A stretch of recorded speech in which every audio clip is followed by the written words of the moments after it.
Também agradeço a Regina. Essa questão que você traz é muito interessante, Rose, porque você começa de um ponto que eu considero que, de fato, é um ponto de inflexão, um ponto de uma nova história que foi esse documento Uma Ponte para o Futuro. Esse documento, na realidade, ele até tem uma origem anterior, que é a origem do Renan Calheiros, que ele lança uma agenda para o Brasil. Naquele momento das jornadas de junho, a presidenta Dilma tem uma queda de popularidade assustadora, que aconteceu em qualquer lugar onde teve primaveras, né?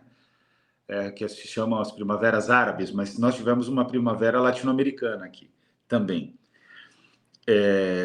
E quando a elite começa a perceber que ela tinha um espaço, o Renan Calheiros, que hoje muita gente acha que ele atua na esquerda, né? Não se trata disso. Eu queria te parabenizar por uma frase muito feliz que você formulou. Você indica para nós que o governo, na prática, né, vou falar do governo, ele atende sempre os interesses da classe dominante. Mesmo o governo Lula está acontecendo isso. Camilo Santana, você citava o Camilo Santana. E eu vou dizer para você que é todo o governo nesse momento. Eu não consigo citar um ministro que vá contra. É diferente, por exemplo, do que ocorreu no governo Lula II com o Guido Mantega, parcialmente com o Fernando Haddad como ministro da Educação. Não totalmente, não integralmente. Então, o que ocorre? Né? A Ponte para o Futuro é ainda o programa de governo no Brasil. Ela permanece. Ela permanece. Ela permanece porque os agentes de formulação eles estão em qualquer ministério.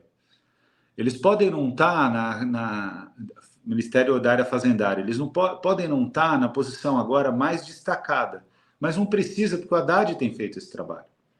E, honestamente, em termos de competência, o Haddad é mais competente do que eles. Que é curioso, o Haddad entrega tudo para a economia, para o mercado financeiro, e o mercado financeiro só rejeita o Haddad. Por quê? Porque a ideia é uma ideia de achaque. Você faz... É quase como você lidar com um mafioso. Né? Você faz uma combinação, olha, vou te entregar tanto. E aí, logo depois, eles pedem mais, e pedem mais. Os desejos deles são incontroláveis. A minha angústia, Rose, é o que a gente faz para sair desse jogo. Esse é o caminho que a gente tem que construir. A Luiza Erundina, por exemplo, lançou um projeto que se chama Sementes da Esperança, uma tentativa de reconstrução do poder popular. Eu acho extremamente válido. A gente tem, hoje, cada vez mais partidos políticos enfraquecidos no campo da esquerda, que estão muito preocupados só em disputar a eleição. Então, a gente tem pouca formulação. Eu vou dizer para vocês com todas as letras, uma atividade como essa que a gente está fazendo aqui, um canal como o de vocês, é mais relevante para a luta social do que olha só a gravidade do que eu estou dizendo, do que a forma como os partidos de esquerda têm lidado com as eleições. Porque eu fui coordenador da transição, foi um dos períodos mais difíceis da minha vida, em termos de decepção, com o que foi construído, com o resultado final. Sem ingenuidade, eu não estou aqui, eu só estou dando um fato, né? Não estou fazendo aqui uma fala de impacto, é um fato.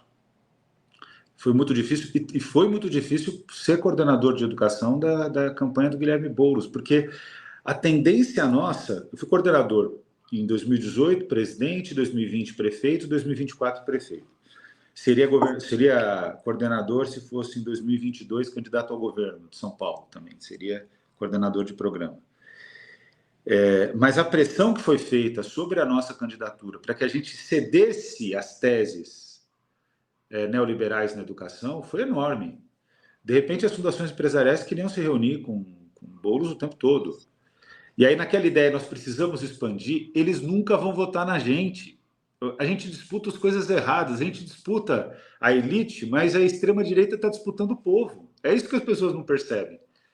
A extrema-direita disputa o povo. Nesse momento, nós estamos aqui no domingo, cerca de 9h10, 9h20, não sei qual é o horário. Vocês podem ter certeza, enquanto a gente está aqui conversando, e está fazendo o trabalho certo conversando, nesse momento, milhões de brasileiros estão em suas igrejas, nos cultos, sendo formados politicamente. Não é só uma questão religiosa. Opa, hoje o celular inventou de dar. Agora, o que eu faço aqui? Peço desculpas, gente. Não, não foi. Agora foi. Não, não foi. Aí, foi. Pronto. Então, a gente tem uma questão que nós precisamos assumir.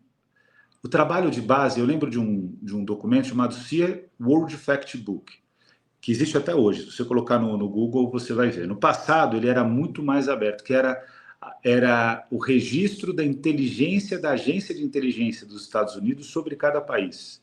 Eu acessei esse documento na década de 90, quando eu era garoto, presidente de Grêmio. Queria entender e fazer as críticas à CIA e ao imperialismo, e fui nas bases de dados da CIA. E lá eles diziam que a grande força política do Brasil era o Partido dos Trabalhadores, o Movimento dos Trabalhadores Rurais Sem Terra, o MAB, que é o Movimento dos Atingidos por Barragem, e citava uma série de ACUT, citava uma série de outras organizações, e aí dizia: o Brasil foi um país construído por uma simbiose entre movimentos eclesiais de base e movimentos de base que reorganizaram a população. Quem faz isso hoje é a extrema-direita. Porque quando a gente está na eleição, eu me recordo, e eu critiquei isso, eu era parte da eleição, né? Tanto é que depois fui para a transição. Eu me recordo do Mercadante fazendo reunião, cada dia com uma parte da elite brasileira. E a ideia era, é a elite que a gente precisa conquistar. Tem razão, tem que conquistar a elite também. Eu não tô sendo aqui idealista, pouco pragmático. Tem que conquistar a elite. Só que o esforço de campanha não pode relegar quem de fato deve ser a representação do Partido dos Trabalhadores, que só pode existir para transformar a sociedade. Isso é o que está PT, PSOL, PDT, PSB, os partidos que se arrogam um compromisso socialista ou social-democrata devem se preocupar em gerar igualdade social, em defender e representar os mais pobres. E o que é completamente maluco é que todas as agendas foram agendas com elite no segundo turno. Vocês podem pegar. Enquanto isso, nesse momento, como eu disse, a extrema-direita avança.